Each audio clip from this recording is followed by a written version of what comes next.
வணக்கம் all franchisee partners மற்றும் leaders மற்றும் டிஸ்ட்ரிபியூட்டர்ஸ் அனைவருக்கும் இனிய வணக்கம்.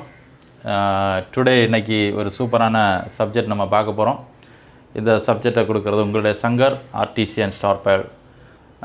இன்றைக்கி நம்ம பார்க்கக்கூடிய சப்ஜெக்ட் என்ன அப்படின்னு பார்த்தீங்கன்னா ரொம்ப ஒரு இம்பார்ட்டன்ஸான சப்ஜெக்ட்டு. இன்றைக்கி நம்ம வந்து நிறைய கஸ்டமரை சந்திச்சிருப்போம், நிறைய ப்ராஸ்பெக்ட்கிட்ட நம்ம பிஸ்னஸ் பேசியிருப்போம், நிறைய பேர்கிட்ட ப்ராடக்ட்ஸை பற்றி பேசியிருப்போம் இல்லையா.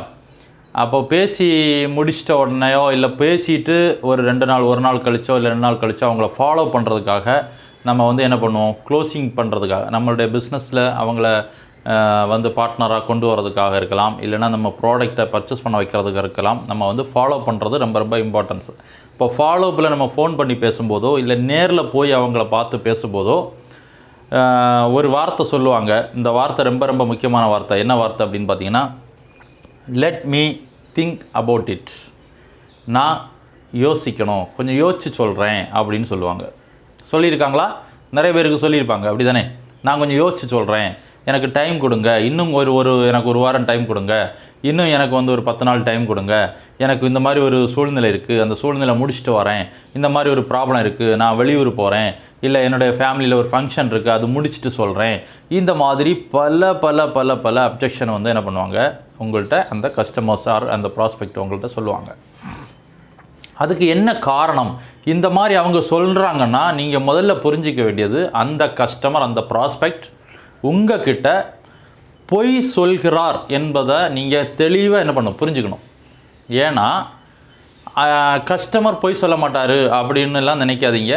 கஸ்டமர் பொய் சொல்லுவாங்க. காரணம், அவங்களுடைய சூழ்நிலையை மறைப்பதற்காக அவங்களுக்கு ஒரு சில விஷயங்கள் இருக்குது, காரணங்கள் இருக்குது. அந்த காரணங்களை மறைப்பதற்காக உங்களிடம் பொய் சொல்வதற்கு வாய்ப்புகள் அதிகம்.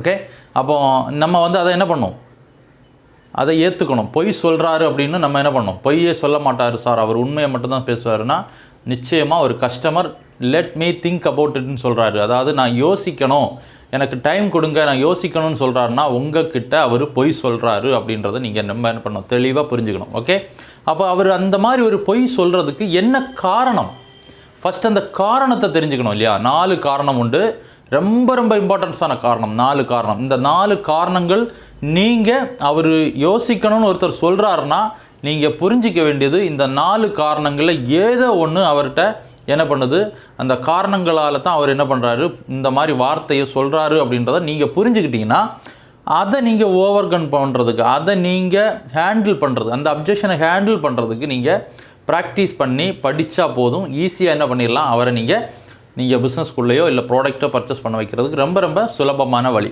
ஓகே, அப்போ அந்த 4 காரணங்கள் என்னென்னு பார்த்துக்கலாம். ஃபஸ்ட்டு நம்பர் 1 காரணம், அவர் let me think about it, நான் யோசிக்கணும், இல்லை நான் 2 நாள் எனக்கு டைம் கொடுங்க, ஒரு வாரம் டைம் கொடுங்க, 10 நாள் டைம் கொடுங்க, நான் சொல்கிறேன்.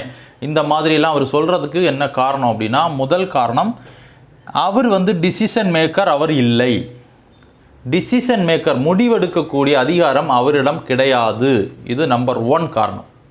ஏன்னா நீங்கள் சொன்ன விஷயம் அவருக்கு பிடிச்சிருக்குது, நீங்கள் சொன்ன ப்ராடக்ட் அவருக்கு பிடிச்சிருக்குது, எல்லாமே ஓகே, ஆனால் முடிவெடுக்கக்கூடிய கெப்பாசிட்டி அவர்கிட்ட இல்லையே. எப்படி அவரால் முடிவெடுக்க முடியும்? அது இன்னொருத்தட்ட இருக்குது, வீட்டில் ஃபேமிலியில் இருக்கிறவங்களும் இருக்கலாம்.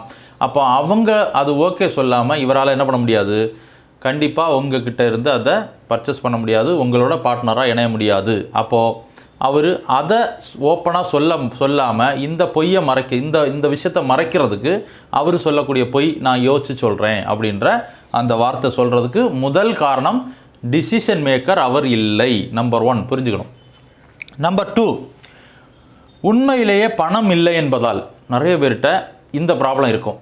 அதாவது அவங்க நிறைய பட்ஜெட்டு பிளான் பண்ணியிருப்பாங்க, இந்த மாதம் இதெல்லாம் கொடுக்கணும், வரக்கூடிய வருமானத்தை வச்சு இதெல்லாம் நம்ம பிளான் பண்ணியிருக்கணும் அப்படின்னு பக்காவாக பிளான் போட்டு வச்சுருக்கக்கூடியவங்க அந்த பணத்தை எடுக்க முடியாமல், அந்த பணம் இல்லாதனால அவங்க பணம் இல்லைன்னு சொல்கிறதுக்கு பதில் நான் யோசிச்சு சொல்கிறேன் அப்படின்ற வார்த்தையை சொல்கிறதுக்கு வாய்ப்பு இருக்குது.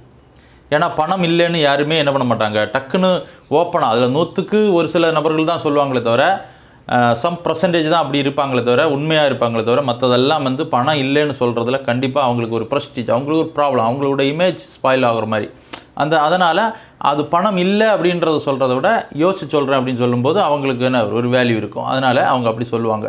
அப்போது நீங்கள் புரிஞ்சிக்க வேண்டியது, உண்மையிலே பணம் இல்லை அப்படின்ற நபராக இருந்தால் கண்டிப்பாக அவர் யோசிச்சு சொல்கிறேன்னு சொல்லும்போது நீங்கள் அதுக்கு தகுந்த மாதிரி நீங்கள் என்ன பண்ணிக்கணும், பிளான் பண்ணிக்கணும். ஏன்னா இதுதான் காரணம், அந்த காரணத்தை தெரிஞ்சுக்கணும். மூணாவது பார்த்தீங்கன்னா, நமது பிஸ்னஸ் மற்றும் ப்ராடக்ட்டின் வேல்யூ புரியாமல் இருப்பதால், நம்ம ப்ராடக்டுடைய வேல்யூ அவங்களுக்கு தெரியலைன்னா கண்டிப்பாக யோசிச்சு சொல்கிறேன்னு சொல்லுவாங்க. நம்ம பிஸ்னஸுடைய வேல்யூ, நம்ம கொடுத்த ஆப்பர்ச்சுனிட்டியோட வேல்யூ புரியாமல் இருந்தால் கூட நான் யோசிச்சு சொல்கிறேன், let me think about it சொல்கிறதுக்கு வாய்ப்பு இருக்குது. ஓகே, அப்போ இது புரியலைன்னா அவங்க புரியலைன்னு சொல்ல மாட்டாங்க, இந்த பொய் தான் வரும். அதாவது யோசிச்சு சொல்கிறேன் அப்படின்ற பொய் வந்துடும். நாலாவது விஷயம், இப்போதைக்கு இது தேவையில்லை என்ற எண்ணத்தால், இப்போதைக்கு இந்த ப்ராடக்டையோ இந்த ஆப்பர்ச்சுனிட்டியோ எனக்கு இப்போதைக்கு தேவையில்லை அப்படின்னு சொல்கிறதுக்கு பதில் யோசிச்சு சொல்கிறேன்ற மைண்ட் செட்டில் அவங்க பதிலாக சொல்லுவாங்க. இதனால் நீங்கள் புரிஞ்சிக்க வேண்டியது, கஸ்டமர் யோசித்து சொல்கிறேன் அப்படின்னு சொன்னாங்கன்னா இந்த 4 காரணங்களை தவிர வேறு எதுவும் இருக்கிறது வாய்ப்பு இல்லை. இந்த 4 காரணங்களில் ஏதோ ஒரு காரணம் அவருக்கு அவரை டிசிஷன் எடுக்க விடாமல், முடிவெடுக்க விடாமல் தடுக்குது அப்படின்றதான் நீங்கள் புரிஞ்சிக்கணும்.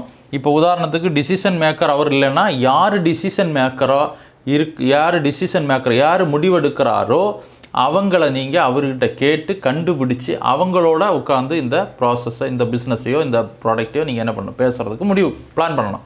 அப்போ உங்களுக்கு உடனே என்ன கிடைக்கும், பதில் கிடைக்கும், க்ளோசிங் கிடைக்கும். ரெண்டாவது, உண்மையிலே பணம் இல்லைன்னு சொல்கிறாருன்னா அதுக்கு நீங்கள் என்ன ஆப்ஷன் பண்ண முடியும், பணத்துக்கு ஏதாவது ஆப்ஷன் பண்ண முடியுமா, இஎம்ஐ ஆப்ஷனோ இந்த மாதிரி ஏதாவது. அவர் நேர்மையான ஆளாக இருந்தால் இஎம்ஐ ஆப்ஷனில் கூட நீங்கள் பிளான் பண்ணலாம். ஏதாவது ஒரு வழி அவருக்கு பண்ணி கொடுத்தீங்கன்னா கண்டிப்பாக அவர் என்ன பண்ணிவிடுவார், உள்ள பிஸ்னஸ்க்குள்ளேயோ இல்லை ப்ராடக்டையோ பர்ச்சேஸ் பண்ணுவார். அது ஒரு மிகப்பெரிய